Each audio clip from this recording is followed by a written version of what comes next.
Hey folks, it's the holiday season, or at least it better be when this comes out. I paid for that festive intro. And what's this time of year all about? Well, consumerism chiefly, but after that, that's right, friends and family. But this is a Kingdom Hearts video, and Kingdom Hearts treats family like the plague. These kids would rather jump into a darkness wormhole than bear another evening with their damn families. Sort of upsetting implications that we can save for someone smarter to do a video about. So let's be like the series and focus squarely on friends. And to really hone our focus here for what I want to do today, we have to take a trip inside Sora's head. Not a Miss Frizzle kind of trip that ends with lawsuits and students covered in gray matter, but a metaphorical trip. Even still, this is a dangerous place to be, because we're occupying the same mind that crafted both Darkside and the lyrics to 2005 chart-smashing Anytime, Anyplace. Instead of doing what I usually do here, ranking Kingdom Hearts stuff from my perspective, I want to rank Kingdom Hearts stuff from my perspective of Sora's perspective. Specifically, how would Sora rank all of his closest friends? Because that's the main draw of collecting friendships, right? To boil them down into their base components and rank them. Now, if Sora were real, he would absolutely say something like, "Oh, I couldn't possibly choose," but let's say Xigbar's arrow gun to his head, he has to choose. We all know he has his favorites, he's about as transparent as my grandma. He's literally been transparent before. To avoid putting out back-to-back 4-hour videos, we're going to set some parameters to keep myself from talking about literally every friendly character Sora has ever encountered. If we were to make a list of every single person, or in some cases non-persons, that Sora would consider a friend, by my estimation we're looking at a group of around 144. I said if we were to make a list, but I was lying to you because I did make the list. Here it is. To be clear, these are people who I think Sora would call a friend, and not necessarily the other way around. For example, Sora would absolutely say Elsa is his friend, but Elsa 100% thinks Sora's name is Greg. Now, even so, I was still pretty generous with the definition of friendship here. Like, do I think Sora would help every single one of them move on a Saturday? Definitely not. This number could arguably be a little bit bigger. I've got a list of folks who are more on the acquaintance bubble, because of course I do, and there's an additional 25 people there. This includes candidates like Yao, who seemingly respects and is on good terms with Sora by the end of Land of Dragons, but also did sort of infamously slug him in the face. You can scale that up a bit to someone like Ansem the Wise, who, you know, did all of his Ansem the Wise-ass stuff, but eventually atoned and is firmly working with the good guys now. But it's not like he and Sora are talking or hanging out very much. Which leads us to another group of characters, people that Sora would assuredly get along with, but his interactions with them have been minimal or non-existent. Characters like Daisy, who's the girlfriend/fiancé/it's complicated to one of Sora's best friends, but the two have never actually directly spoken to one another. There's a better case for the 3 Birth by Sleep princesses who Sora briefly meets by way of text bubble interactions toward the end of KH1, but in my opinion, a few pleasantries in the Hollow Bastion Castle Chapel do not a friendship make. Anyway, let's narrow down our big list of friends into something a bit more manageable. Well, at minimum, I think we need to include all of Sora's party members, as in official party members, not assist characters, sorry to Tifa and Minnie. Second, we're going to include anyone who's a member of one of the big trios. If they're on a Melody of Memory team and they aren't a Dream Eater, they're on the list, Riku's notwithstanding. Those 2 groups already get us to 31 people, but it would just feel weird to leave out a handful of others, so I've got an additional 10 that don't fit either of those categories. And I'm so sorry to Hainer, Pence, and Olette, but we ran out of time on the script schedule. This just keeps happening. Alright, that's shockingly all the preamble I've got. If you're new, this was actually quite light.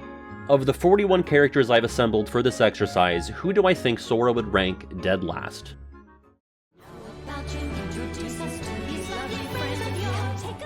I honestly think there's only 2 real contenders here, but I ended up settling on the party member who easily has the least amount of shared time and synergy with Sora, and that's Marshmallow. There's an argument to be made that someone else should take this spot, because Sora does have more screen time with Marshmallow than a handful of others, but those others also don't throw Sora off of a fucking mountain. Of course, all is forgiven between Sora and Marsh when everything's said and done, but for the sake of determining who's in last place, I can't ignore or forget that Sora assaulted this guy with a tree. Even so, by the time they're on the same page, Arendelle is pretty much over. Marsh does a homie move of guarding SDG from the snowstorm, they fight Skull, and that's it. He's by far the party member you acquire the furthest into any given world throughout Sora's journey. And to make matters worse, he can't even join you in the post-world exploration half the time because Larxene is fat-phobic and made a labyrinth too cramped for Marsh to walk around in. On top of it all, if Sora didn't have a bug journalist or his command menu, he probably wouldn't even know Marshmallow's name, and I wouldn't be surprised if he's already forgotten it. I started forgetting things. My friends, who I was. This might seem crazy, perhaps even controversial at first, but when I really looked at all of our options here, I realized that Terra has no business being any higher up. And like, it's sacrilege, right? A KH original character beneath a bunch of this Disney detritus? I am by no means implying that Terra isn't important or that he and Sora would not get along, but we have almost nothing to go off of. As of the end of KH3, they have directly interacted a total of one whole time. Said interaction is Sora telling Terra to look after Aqua and Ven. Now, stick these two in a room for a few minutes in a KH4 or any other game, and I have no doubt Terra would skyrocket up Sora's friend list. But at this point in time, we just have an incredibly limited body of work, and you could very well argue that Terra should really be dead last beneath Marshmallow. But I am factoring in that Terra's heart protected Sora during Remind, and that they fought alongside each other, however briefly and indirectly, in the battle for the fate of the universe. They're not quite war buddies, but they're at least war acquaintances. Sora no doubt understands that he should like Terra and would probably get along with him, they just haven't had the chance yet. Terra! Your friends are here! So I'm not gonna lie, those first two were pretty easy for me to determine, but here is where it started to get a little tricky.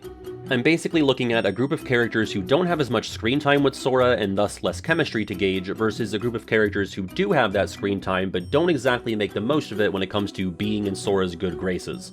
I'm leaning toward that second group for this third to last spot and thus settling on Buzz Lightyear. Put simply, Buzz is xenophobic toward LEGO people for like basically the entire trip to Toy Box. I don't think Sora truly takes any of it personally, at least not outwardly, since he's actually made of flesh and is from Destiny Islands and not plastic from Denmark. But Buzz is still keeping SDG at an extendable wing's length until you save his Andy-branded ass from young Xehanort. Good on him for apologizing at the end though, he could have just said, "Thanks for the assist, idiots," and sentenced them to a lifetime banishment to Sid's backyard. Like with Terra though, I personally like Buzz, at least in the movies, and in a post-King of Toys world, I think Sora likes him too, but there's very rarely a party member who's openly distrustful of Sora for most of the visit. There's basically one other, and they both get over it quicker and have stronger ties with Sora, more on that later. Andy's part of their hearts, just like my friends are part of mine. The lower spots on this super antisocial list continue to be difficult to pin down, but I think the dubious distinction of 38th place goes to Sora's first party member who doesn't hail from Disney Castle, and that's Tarzan. There's a lot working against him here, including, ironically, the elephant in the room despite Deep Jungle's distinct lack of Tantor. It's tough to do super well on this list, at least according to Sora when I asked him, when you're dealing with characters who only show up in one game.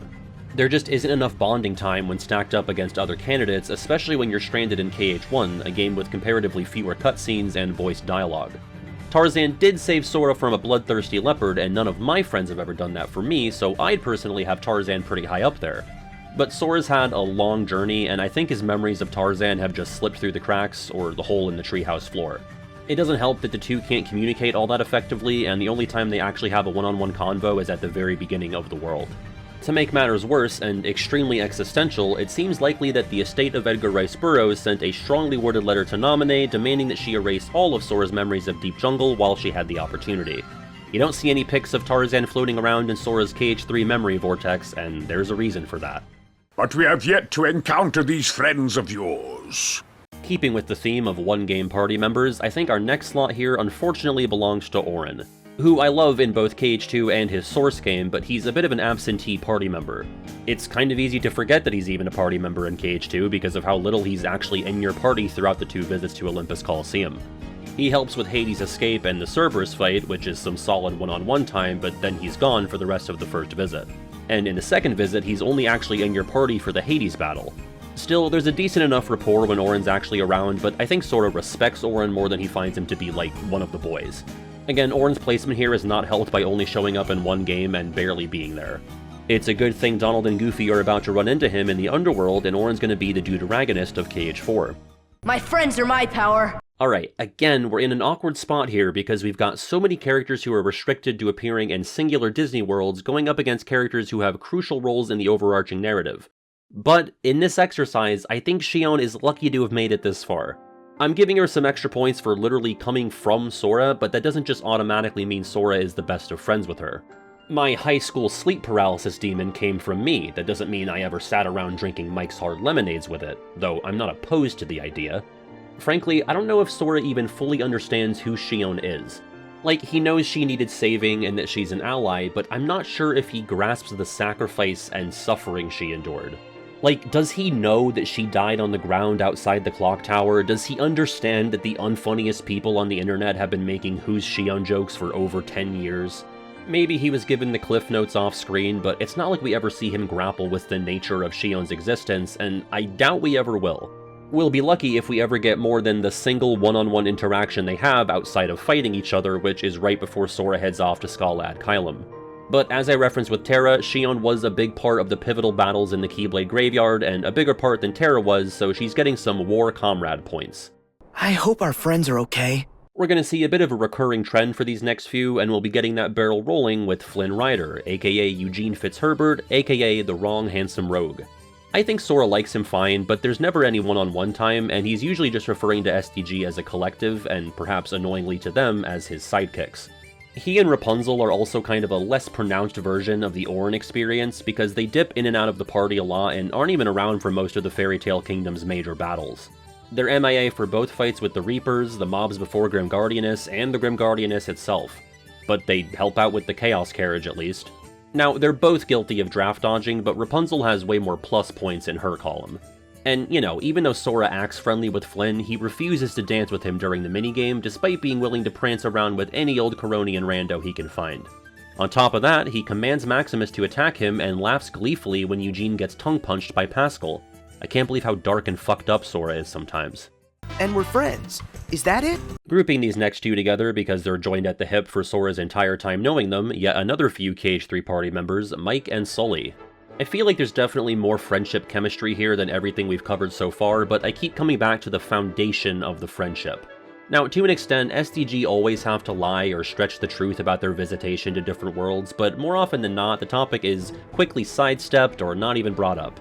But in the case of Mike and Sully, it kind of feels like their entire relationship is predicated on this lie of SDG being these Monstropolis-born exterminators.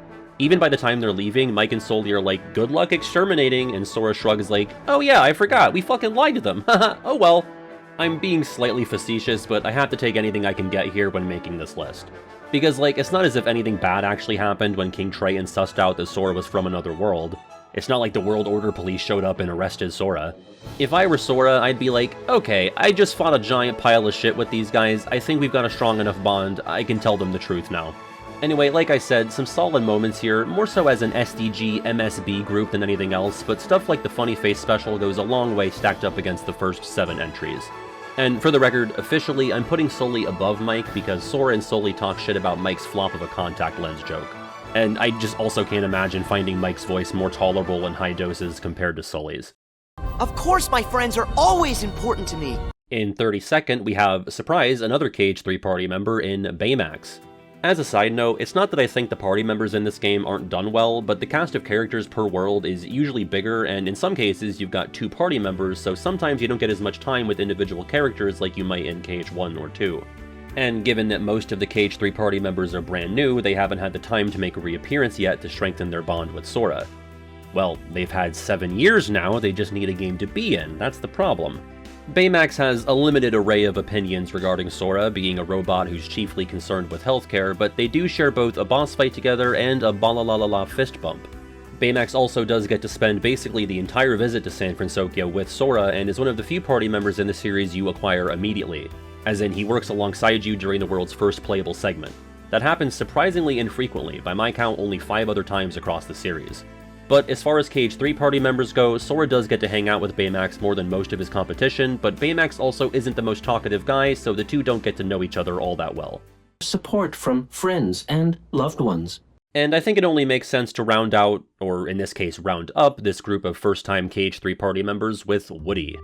There's one other party member left who shares that category with the likes of Woody and Baymax, but they have a bit more going for them.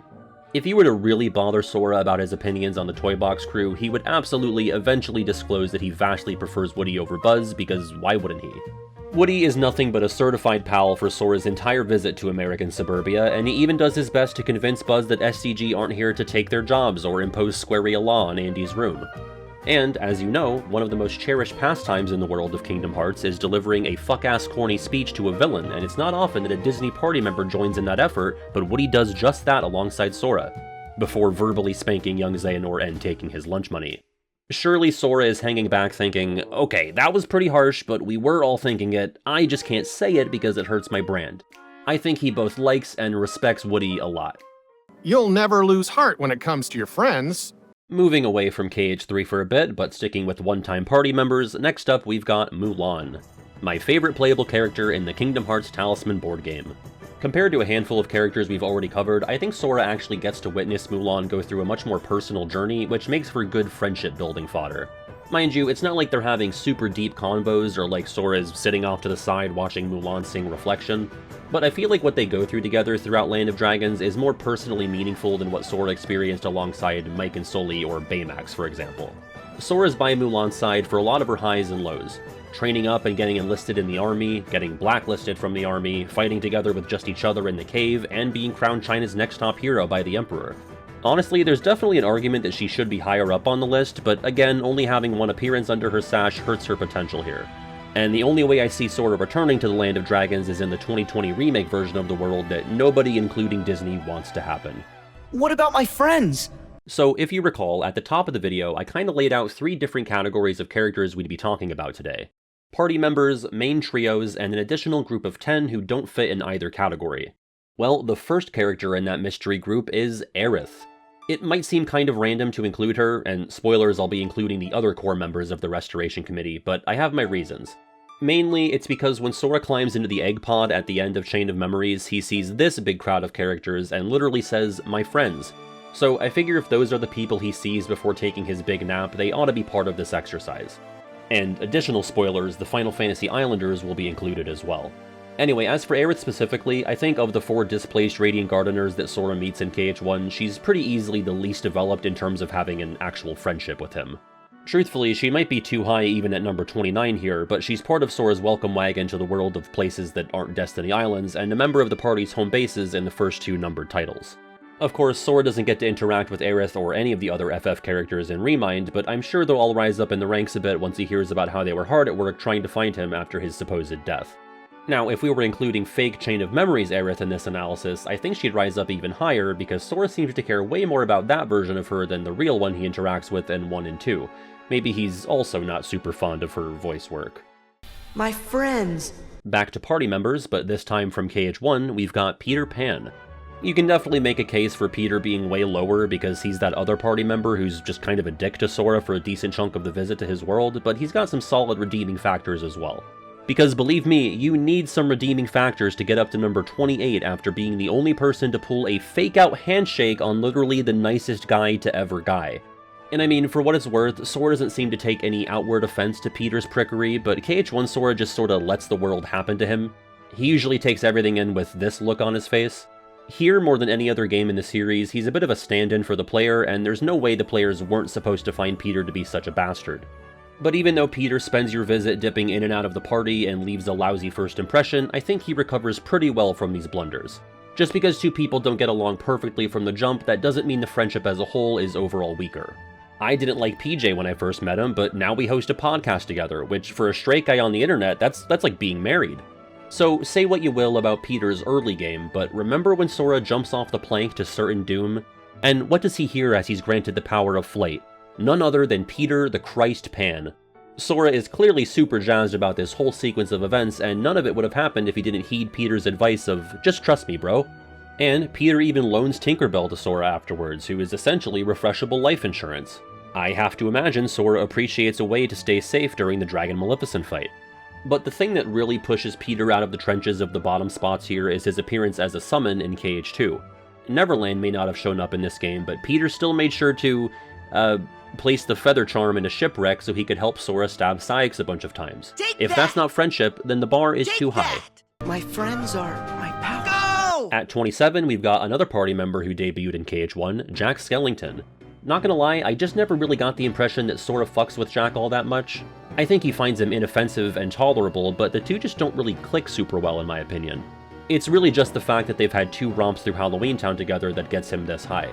It's ultimately more time spent together than everyone we've covered so far, but of the multi-appearance party members, I think Jack is without question the lowest on Sora's Christmas list. Next time you play KH1, which is hopefully today, really pay attention to how little Sora and Jack even interact. Sora is barely even voiced in Halloween Town, and even the text bubble convos aren't often with Jack. The most they really get is the very beginning when Sora unlocks the heart, and the very end when Jack hands over Pumpkinhead. I think Jack likes Sora, but in both games it always just kinda came off like he viewed him as useful more than anything else. Like, oh hey, this guy has a magic key, oh hey, this guy can be my bodyguard. A bit Fitzherbertian in that way. But I think Jack is just such an airhead and he has such laser focus on whatever nonsense he's working on that he comes off as a bit detached or unconcerned with the whole friendship thing. But Sora is willing to dance with him, which is not a gesture he offers to just anybody. In that way, their relationship is also quite un-Fitzherbertian. My friends, have you seen them? Just a bit of a gap between our last HBRC member and this one. In 26th, we've got Sid. I feel like the ranking of Sora's relationships with the FF Traverse Town crew is pretty obvious, and thus Sid is solidly 3rd place in that group. Again, maybe a bit high up on the list overall, given that Sora doesn't, like, travel through a whole ass world with Sid, but, you know, he's one of the goobers who shows up in that egg pod scene, plus he was the first friendly face Sora met in Traverse Town who didn't also lick him and break one of his ribs. I mean, he basically promises/threatens to adopt Sora if he can't find his friends. Imagine the Kingdom Hearts AU where Sora doesn't save the universe and instead just helps Sid sell jewelry. Sora and Sid's relationship is definitely less visible in KH2 because the first game had you consulting him every time anything gummy related happened. Check engine light is on? Ah shit, better call Sid. Except this was pre-phone, so you had to fucking talk to him face to face. And sometimes he'd call Sora a dumbass for trying to purchase headlight fluid from Chip and Dale, but he ultimately always hooked Sora up with whatever was needed to keep things moving. Just total blue-collar, tough-love dad energy. I'm pretty sure after Guard Armor, Donald and Goofy just immediately put Sora in the driver's seat of the gummy ship for some godforsaken reason, but my headcanon is that Sid had him do laps in the First District parking lot for half an hour to help him learn the basics. Also, Sid made an entire DLC just on the off chance that it might help Riku find where Sora went. Again, when Sora finds out about that, I think he's going to be extremely flattered. Friends. And speaking of people who appear in that egg pod sequence, time to knock out these 3 chucklefucks. Not literally knock them out, although Sora has experience in that as well. Yeah, so weird case here, because besides Riku and Kairi, who are obviously high up there, these are the only characters who Sora had friendships with prior to the start of KH1. But a lot has happened since the quaint days of bruising each other's shins with red poles and jump ropes. Like, sure, I'm using that pre-nap scene at the end of Calm as my criterion for including these 3 at all, but that scene was also the most recent time Sora even acknowledged that these guys exist. But I don't think Sora doesn't care about them anymore, it's just that he's a busy guy. He's just a busy guy, and you know, I think the FF Islanders are really gonna understand it. Because listen, it's been an active 2 or so years for Sora, and he's met a lot of people and made tons of friends, maybe even 139 of them, but that's going up against up to 14 years of formative childhood friendships. I don't see or talk to the friends I made in grade school every day anymore, but I still consider them friends, and I even make time every now and then to pelt them in the head with my blitzball. You know what's crazy? It's been nearly 7 years since KH3, and I have not thought until now that Waka, Titus, and Selphie are not present on the beach during the ending. For 2 of them, the seashore is literally the only place we ever see them, and they still didn't get the invite. Maybe I should have dropped them lower after all. But even though I grouped these 3 together, I'm still gonna order them. I struggled with where to put Titus for a while. Titus, sorry, I know, but I think he's the lowest of the bunch. I think there's the most similarities between Sora and Titus, not just physically, but in spirit, and sometimes that makes for a solid friendship, and other times that makes it easier to butt heads. KH Titus is basically his FF10 version with no development or depth, so he's just in constant braggart mode. Most of his dialogue involves talking about how great he is, or how Sora should thank his lucky star-shaped fruits that Riku is around to protect Kairi. And like with Peter Pan, Sora just kinda stands there and takes it with this dopey look on his face. In fairness, Sora never actually speaks to any of this trio outside of the player-selected dialogue options, so again, we're really letting the off-screen decade and a half of living on the islands together do a lot of the heavy lifting. After that, it's really a toss-up between Waka and Selphie. The journal entries about Waka paint him as a pretty protective and caring older brother type figure, and I'd have to imagine Jiminy's descriptions are based on Sora's recollection of these people, so I think he thinks highly of Waka. But I sort of defaulted to Selphie being at the top based on her friendship with Kairi depicted in KH2, and thus maybe she's overall closer to the main trio than the FF10 boys are. I also think she low-key has a crush on Sora, at least in KH1. That doesn't really speak to what Sora thinks of her, because again, the boy is oblivious, but she has that mini cutscene explaining the Paopu fruit, which comes off as a bit hint coded.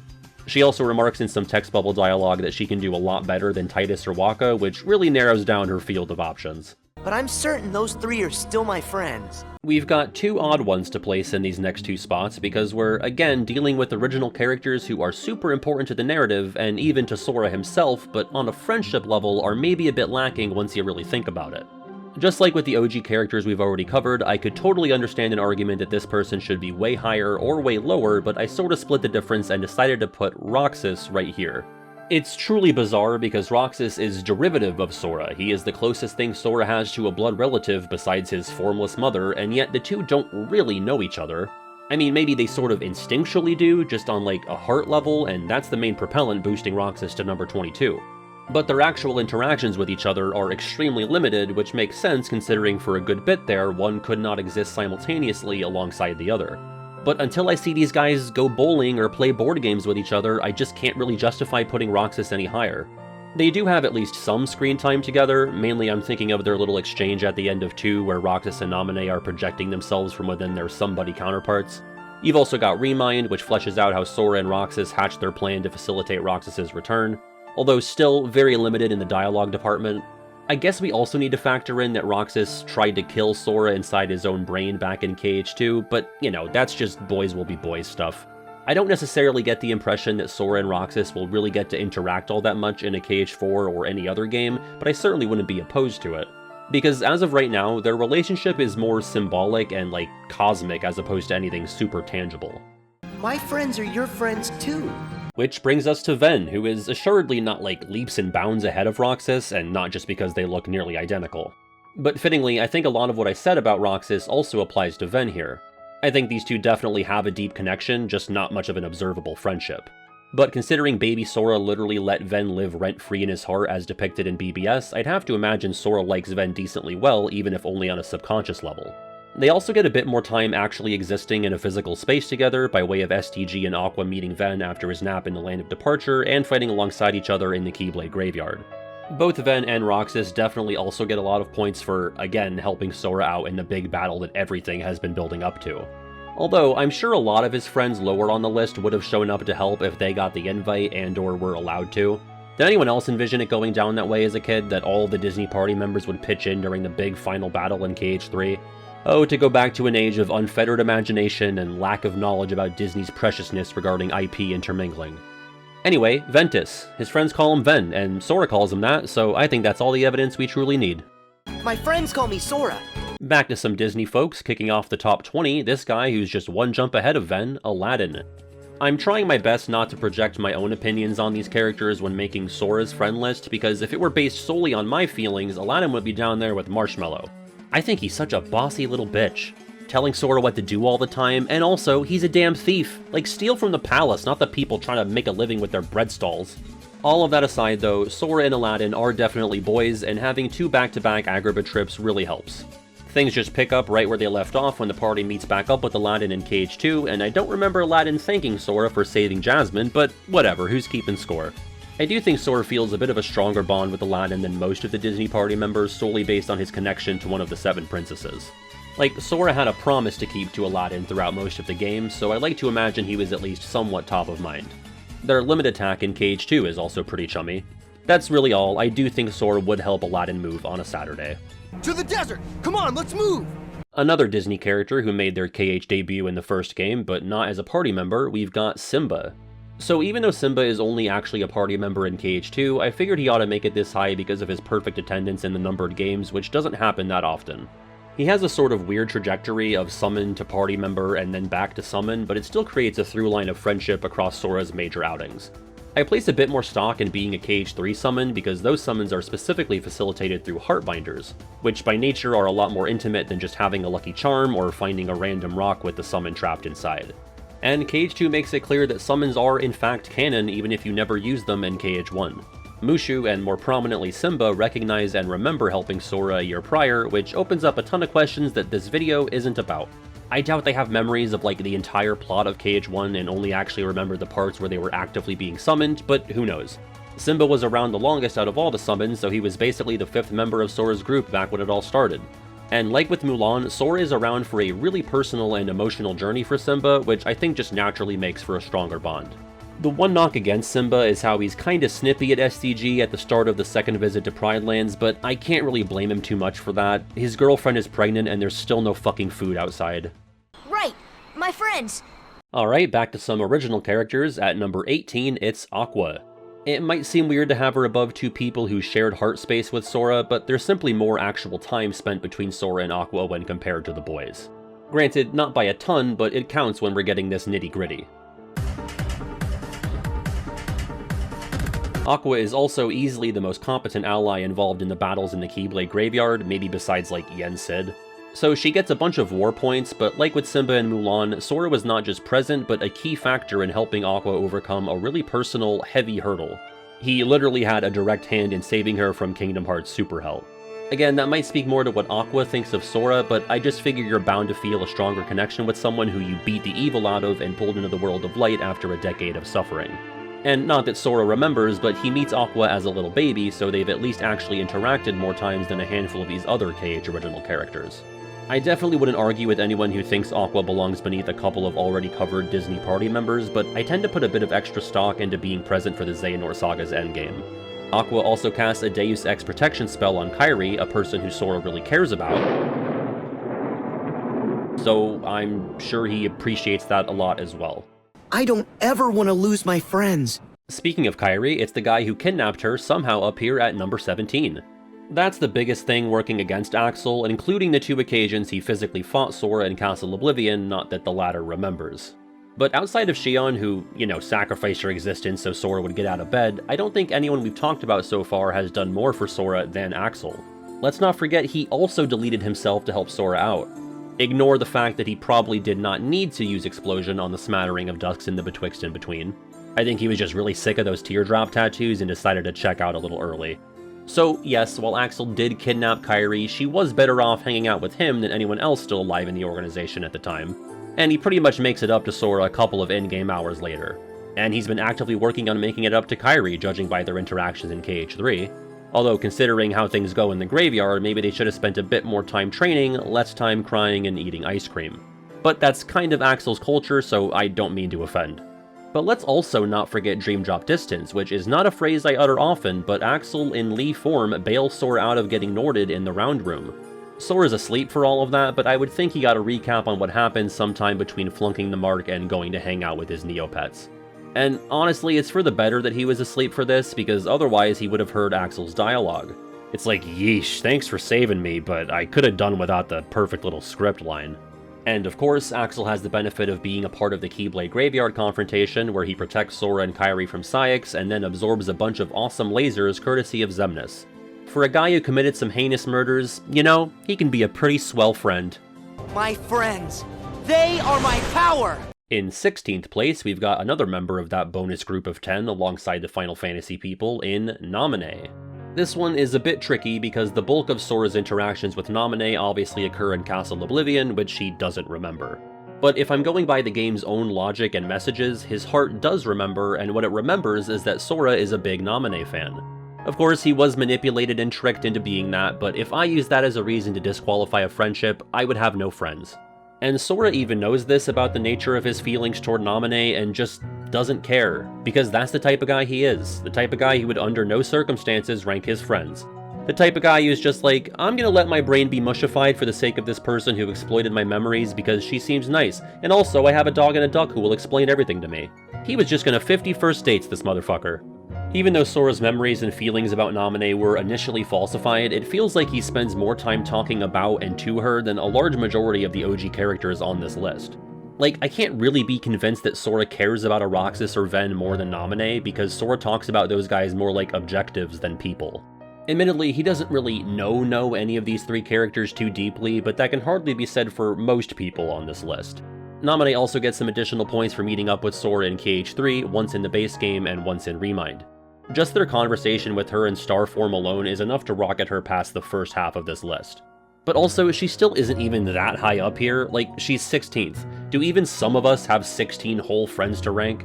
I start coming up with fake names by the time I get to like the 5 or 6 mark.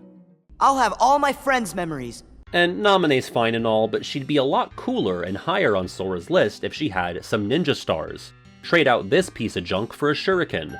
Alright, Yuffie might be making a deeper run here than she deserves, but I don't know, I think it makes sense. She definitely clears Aerith and Cid as far as the FF crew goes, and I always felt like she was the most relatable of the group to Sora. I mean, he hallucinates her as Kairi, so she's even easily mistaken as someone who's going to score super highly. But, you know, Cid is a gruff old man, Leon is this cool, aloof, slightly less old man, and Aerith is doing her Aerith thing. Yuffie is basically just another kid like Sora. She's in the know about the important plot stuff, but she's kind of like moderating this info dump by being someone a bit more approachable and less intimidating than a Leon. She's got like slightly older sister vibes. She's part of Mission Control in 1 and 2, she plays a role in the Battle of 1,000 Heartless, including fighting directly alongside Sora, and she's also a Tier 3 subscriber to Riku's Twitch stream in which he's fighting data battles in the hopes of finding Sora's dead body. I guess that line has more layers now that Riku is literally a Twitch streamer. I also want to point to the scene where Sora and Yuffie meet back up in KH2. He's obviously happy to see her, but he also takes the opportunity to poke fun at Leon's melodrama. Sora's gotta feel comfortable with Yuffie if he's gonna debut his Leon impression in front of her. And when the Traverse Town crew gives SDG 500 money after guard armor, how do you think they earned that? That's all Yuffie. She's the thief. That all came straight from the Duck Nephew's cash register. Where are my friends? So I might be putting too much friendship stock in the wrong place here, but I just can't imagine putting the only guy to stand by your side after being unadopted by your Disney dads any lower than 14th. Well, there's a caveat there, but we'll get to that later. Beast isn't exactly someone I'd expect Sora to sit down with to have a pleasant chat over a Lumiere catered dinner, but the two are trauma bonded, which is way more valuable, especially in Kingdom Hearts. You could argue that they mostly teamed up in KH1 Hollow Bastion out of necessity, but Sora clearly shows concern for the guy, and Beast is like the last line of defense between Sora and a horde of hungry Dark Balls. If I'm Sora and I'm ever in an argument with Donald and Goofy, like maybe they won't let me eat dessert before dinner, I'm definitely being like, man, I miss Beast right now. Wonder what Beast is up to. Probably not abandoning his friends if I had to guess. He goes a little nutso when he sees a rogue Shadow before the first Riku fight, but outside of that, he's putting in work in this game. He bails SDG and Kairi out after Sora's revived, and even after rescuing Belle, he's like, Fuck it, I'll keep killing stuff with you guys, sure. Behemoth? No problem. The Unknown, aka Xemnas? Why not? He's along for the ride. Beast has canonically fought 2 organization members. That's like one of my favorite random KH facts. Which brings us to KH2, where Beast is definitely a bit moody, and yeah, loses some points for tossing Sora across the room like he's me receiving socks as a Christmas gift at age 6. And there's also the time we had to team up with his clock butler to get him to calm down. But sometimes you need to whoop your friend's ass, and I'm not gonna let this business tarnish his MVP level shit in KH1. And once again, Sora helps Beast through a pretty substantial emotional crisis. Sora doesn't just physically kick his ass, he gives him a verbal ass kicking too, but he needed it. Sora kicks your ass and says these things because he cares. You're stupid! Fittingly, with the top 13, I think we're entering a sort of elite tier here. These are the characters, for the most part, that immediately jumped to mind when I first pondered who Sora would consider his closest friends. This is like the inner circle, the people Sora's gonna go to, coincidentally, Disneyland with when he finally retires. Surprisingly, we still have a few one-time party members to cover, one of them being Rapunzel. Admittedly, I'm going off of vibes quite a bit here, but I think they just get along really well. I mean, there's no other party member who the game just gives you little bonding moments with by way of these micro-games scattered throughout the trip to the kingdom. You don't see Sora getting into playful splash fights with Auron, now do you? Well, the water from the river Styx probably, like, causes your flesh to melt off, but still. And then you got the little dandelions thing, helping out the rabbits, bringing her the birds. They're not only adorable quality time experiences, they're fun little gameplay segments too. I think Sora appreciates the opportunity to do something beyond beating some power wilds into monkey paste. I think what holds Rapunzel back from ascending any higher is that Sora kinda misses out on a decent chunk of her character journey due to how KH3 handles some of its worlds. He's around for some parts, but then you're getting some moments where SDG are off-screen or just sorta tucked in the back like when Flynn comes back to life. They help her out on her journey, but it doesn't feel like they played too major of a role outside of escorting her to the kingdom. But that trek with those micro-games still goes a long way for me. You can argue with her placement in the list overall. I mean, you can do anything, you're full of potential, and that's what I love about you, but I think it's hard to argue that Rapunzel isn't the best new friend that Sora makes in KH3. And look, I made a friend! But enough of this woodland creature bullshit, let's drink rum and steal doubloons. Does Jack Sparrow think about Sora for even a microsecond if he's not in his direct line of sight? Absolutely not. But does Sora idolize this man anyway? You bet your buried booty. I think Sora knows deep down, objectively speaking, Jack is a worse person than Will and Elizabeth, but god, they're just so boring. At least in KH2, because by 3, they're also alongside Jack doing a lot more typical pirate shit, which is what Sora is all about. I've expressed this before, but I've always loved that little detail about Sora as a character, that he loves pirate stuff. He grew up playing make-believe and having sword fights on the islands, and in all 3 numbered titles through Neverland and Port Royal / the Caribbean, he gets to live out those fantasies. And Jack is like the Willy Wonka of scurvy and nautical violence. Sora had to fight against the pirates in KH1, but in 2 and 3 he gets to fight alongside them, mainly Jack, and he's just clearly having so much fun. It's a shame that so much of the Caribbean in KH3 is spent with Crab Jack, because you don't really get as much out of the Sora-Jack dynamic this time around. Thankfully, you still get some post-world banter when you're sailing around the ocean that helps make up for it. I also have to point to KH2 when other characters even comment on Sora and Jack being similar, which I don't really see at all outside of the very next moment where they say the same thing. He's 100% a negative, irresponsible influence on Sora, barring the random out-of-character speeches he gives where he hypes him up or highlights the importance of making time for your hearties. But I think Sora is just barely smart enough to avoid being too corrupted by Jack's gray morality. Also, Sora went to the afterlife to save Jack and thought nothing of it. I have to get an air mattress for when Kiwi visits for New Year's, and I'm like, ugh, what a pain in the ass. Our friend's about to learn what it means to cross a pirate. I hate to say this, but Sora was way ahead of the curve by being good friends with the computer. But Tron is built different. I will gladly take a Tron world in KH4 if it means he and Sora get to throw ChatGPT and Grok into the Space Paranoid's death hole. Even though Tron is a one-time party member, I think Sora warms up to him really quickly and cares a lot about him by the time the 2 Space Paranoids visits are through.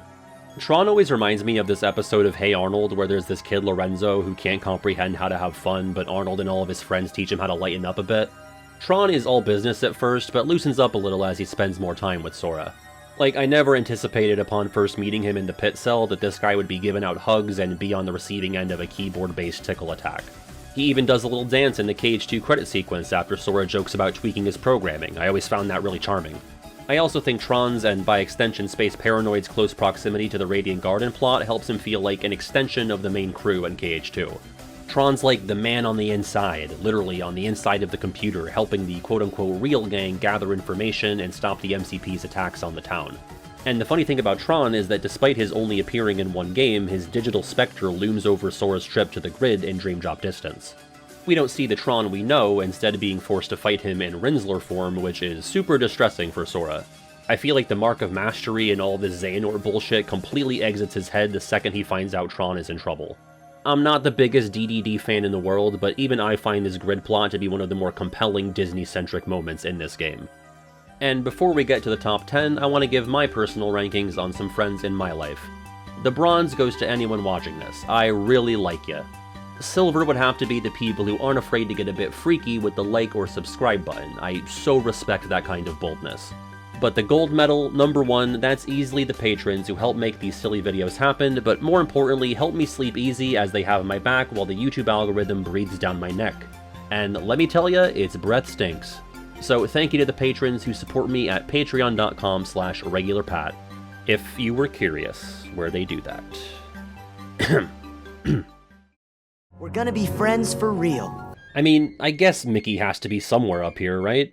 Unlike with Riku, where Mickey is pretty easily the indisputable third placer on his list, Mickey's spot in Sora's ranking is a lot more ambiguous. Whereas I think Riku and Mickey are closer to the point of treating each other as equals, I think Sora still has a bit of deference to Mickey. Still calls him King and Your Majesty and all that junk.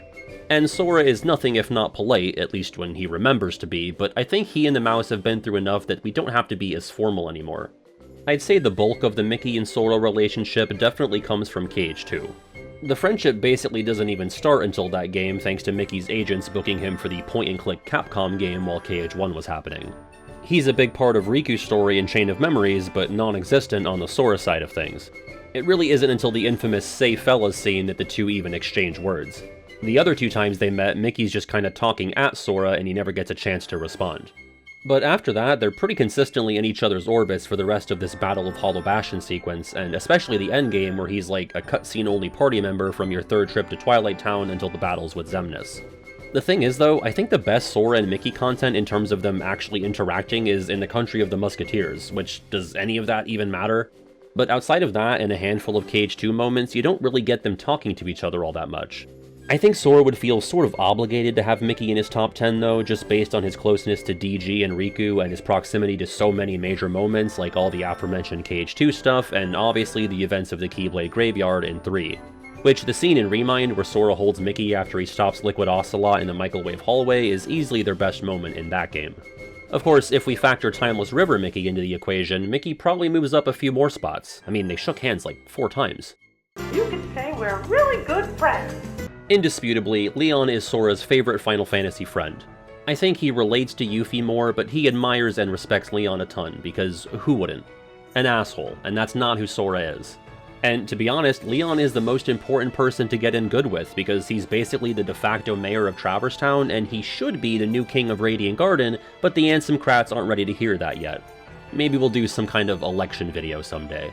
But if you're good with Leon, you're good with everyone. He's the representative for the entire crew. Leon would let you have wine with the adults as long as you stay in Merlin's house and don't tell your friends at school. I didn't include Merlin in this list, by the way, but I think he'd be high up there because he let Sora kill his furniture, and that's really cool. Anyway, Leon. Outside of the rocky first impression that ends with either him or Sora getting their ass kicked, but always Sora passing out regardless, it's been smooth sailing between Sora and Leon. I talked about this in the battle survey video, but Leon was really quick to jump to coercive violence after Sora refused to give him the Keyblade. Leon says, "Hand that over," and Sora says, "No," and Leon's like, "Damn, well, I tried everything, I guess I have to light him on fire now." Again, besides that, things have only gotten better between them. It always feels like you were kinda gradually earning Leon's respect throughout KH1, and even the first half of KH2, culminating in Leon expressing the most emotion we've ever seen from him in KH when he's worried about Sora after the Battle of 1,000 Heartless. At the start, Leon's like, "Great, I have to live in the timeline where a Mickey Mouse cosplayer is our last hope to save the universe." But then Sora thrashes the guard armor, seals some keyholes, including Traverse Towns, defeats Leon and Yuffie in the Pegasus Cup, and eventually seals the final keyhole in Hollow Bastion. I know Sora had his reasons, but I was mainly doing all of that for an attaboy from Leon.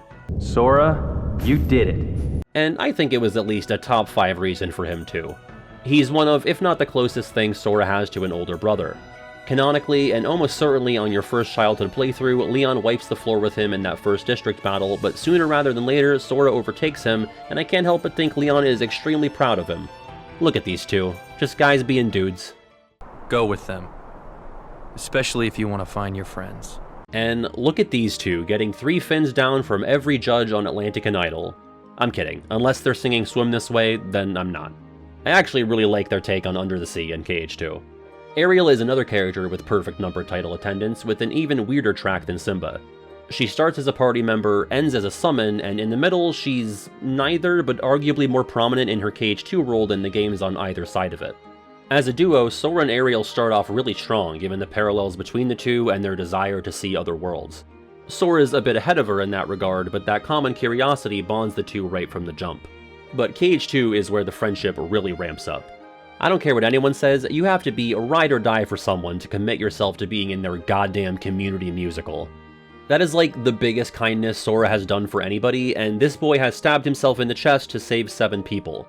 But I need to recalibrate here, because Sora is not a miserable grump like me, and he clearly loves singing these soggy show tunes. Between this and doing pirate shit, I'm actually not sure what he enjoys more. What I am sure of is that he and Ariel are having a goddamn ball. I'm not even kidding, one of my earliest introductions to the concept of shipping in fandom was people on GameFAQs message boards talking about pairing up Sora and Ariel based on their chemistry together. This was a really novel concept to me because until then I had only ever considered that Sora could end up with other characters. That aside, Sora helps Ariel deal with Ursula's fuckshit twice, her dipshit dad twice, and even helps her get a husband, which sort of throws a crab claw into that whole shipping business, but people have ignored far larger obstacles than that. And of course, Ariel's status as a Heartbinder summon in KH3 drives home the fact that she was one of Sora's most cherished allies up until that point, and she continues to put in work here as the only way I mean, Sora can get through Yozora's DM. My friends are my power! This is the last true question mark on the list, because you could argue that this character should be way lower based on screen time, but I don't have the heart to do that to Jiminy Cricket. Sora's screen time with Jiminy is incredibly limited, but mostly because Jiminy's screen time in general is limited too. He's there in the beginning of 1, pops back up for Monstro, and then hides in Sora's hood for the rest of the game. In 2, he has a whopping 1 voiced scene plus an unvoiced one in Final Mix regarding the puzzle pieces, and then back in the hood. Up until 3, the most substantial Sora and Jiminy interactions were in Chain of Memories, which neither remembers, and Dream Drop Distance, which features a Jiminy who doesn't even know who Sora is. But despite these interactions having weird stipulations, they still demonstrate that these two have the capacity to get along well. And in Jiminy's case, more than any other character on the list, I'm considering any potential off-screen interactions that we just don't see for the sake of a streamlined video game experience. I mean, Jiminy is with Sora from KH1 Traverse Town up until the end of KH3, with the exception of Dream Drop, and even then he manages to show up in one of its 7 worlds. Remember when I was talking about Beast, I said there was a caveat about Beast being the only person there for Sora after being ditched by D&G? Jiminy is that caveat. When Sora goes to sleep at the end of Calm, Donald and Goofy have to go to the other room, but guess who's bunking with Sora? When Sora dies in KH3, Jiminy died too and stuck with him. The Bugman never takes a sick day. No one has spent more time with Sora than Jiminy, even if that time is only implied. Come to think of it, when Sora was a shadow, was Jiminy just hitching a ride on one of his antennae? It's the only other time I can think of where the two were possibly separated. Of course, Sora using the power of waking did seem to actually leave Jiminy behind this time since he's back at Disney Castle in the KH3 ending. So given everything these two have been through together, it goes to show that the power of waking is some serious shit. But yeah, if Jiminy isn't in Sora's top 10, I'd frankly be a little pissed off. I'll have to claw my way past, then rescue my friends. And Sora's best Disney party member friend who isn't a dog or duck, in my opinion, is Hercules. Herc is basically like a positive version of Jack Sparrow, an actual role model for Sora who isn't clearly drunk all the time. Once again, Herc's got numbered title perfect attendance, and he's pretty prominent across all 3 appearances, arguably more than a character above him. He's least present in KH1, but even still, that's where Sora clearly starts to idolize the guy. He only shows up at the end of the proper Olympus Coliseum visit, but if he's to be believed, he let Sora get a little early confidence boost by wearing Cerberus down before Sora stepped in. I think he's kinda full of shit, but whatever. Afterwards, he stands outside the lobby offering general encouragements, and eventually Sora beats him in the Coliseum. Kinda crazy that this happened in the first game, but I suppose they didn't really know if KH was gonna take off. Herc admits he actually wasn't holding back, and even affirms Sora's BS about friendship being more important than biceps to Phil's chagrin. I mean, think about it. Hercules is the only person to, verbally and actively support Sora's philosophy in that first game. Sure, he gives his "my friends are my power" speech later on, and that makes the Keyblade return to him, but Donald and Goofy aren't like, "Yeah, what he said." They're thinking, "This fight would be a lot easier if we could shoot Riku with a gun."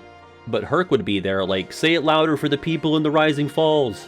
And by the time Sora returns to Olympus in 2, he and Herc already feel like they've been friends for 10 years. And this time around, Sora gets to fight alongside him, against not just Pete and Hades, but the depression caused by having incredibly pale skin.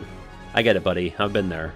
Once again, Sora's here to help someone get through another personal journey, yet another person struggling to discover or rediscover their true self. Herc co-signed Sora's mission statement in KH1, but forgot the meaning of true strength after the Hydra shat all over the Colosseum. I guess he mostly relearns the lesson by saving Meg from the Styx, but I think hanging out with Sora helped remind him of the whole strength of heart thing. But Herc's presence in KH3 really sells me on putting him in 6th place. Yen Sid's giving a speech about Sora being a weak little baby again, and says he needs to go visit someone who basically went through the same thing but gained their strength back. And look how psyched Sora is when he figures out what he's talking about. He's mirroring his body language, he's obsessed with the guy. I have a nitpick though. In KH1 and 2, we get this big fat handshake between the two of them. It closes out their scenes together in 1 and kicks them back off in 2, and they never do it in 3.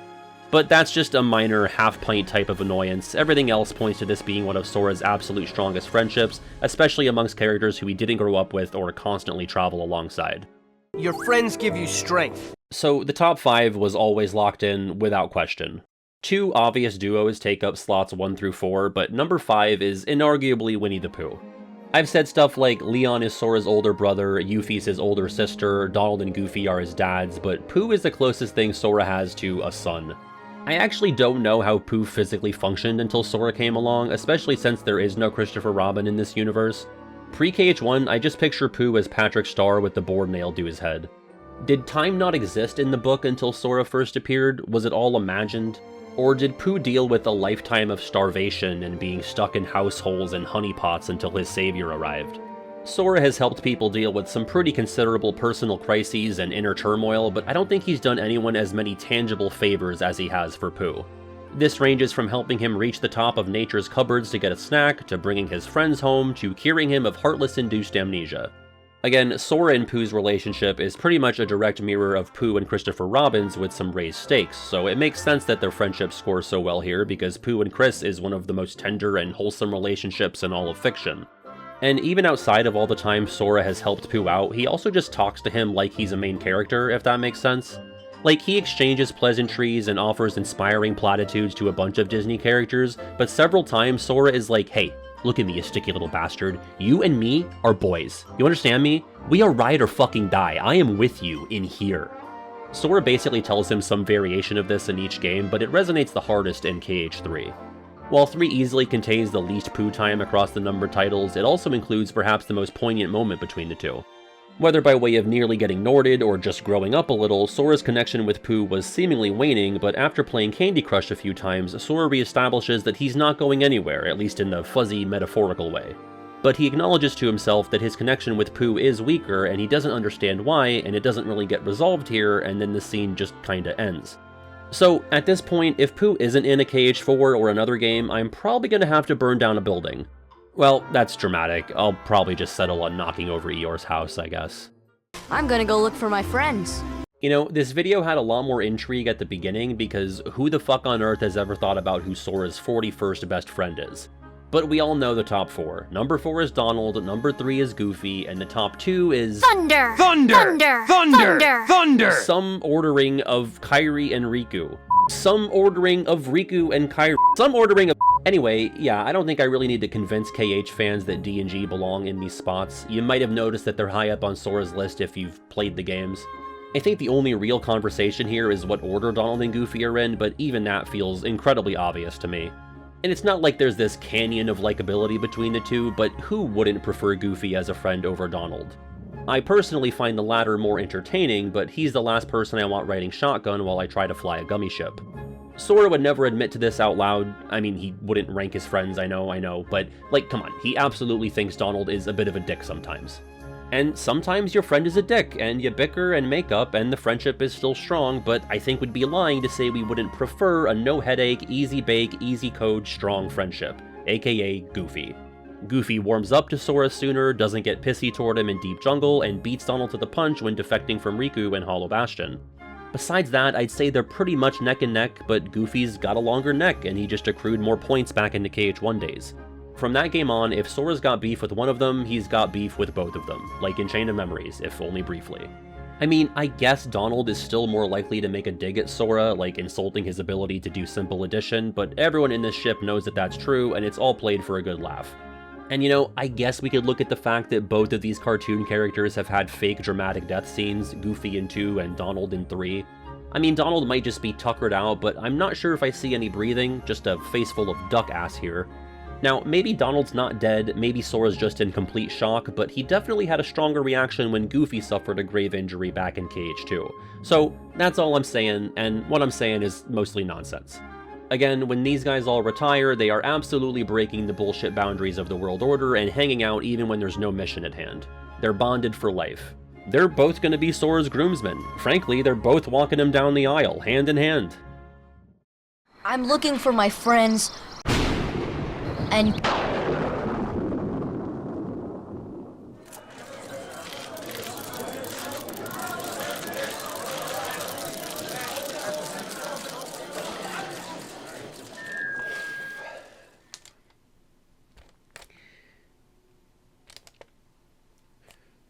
So, I think between...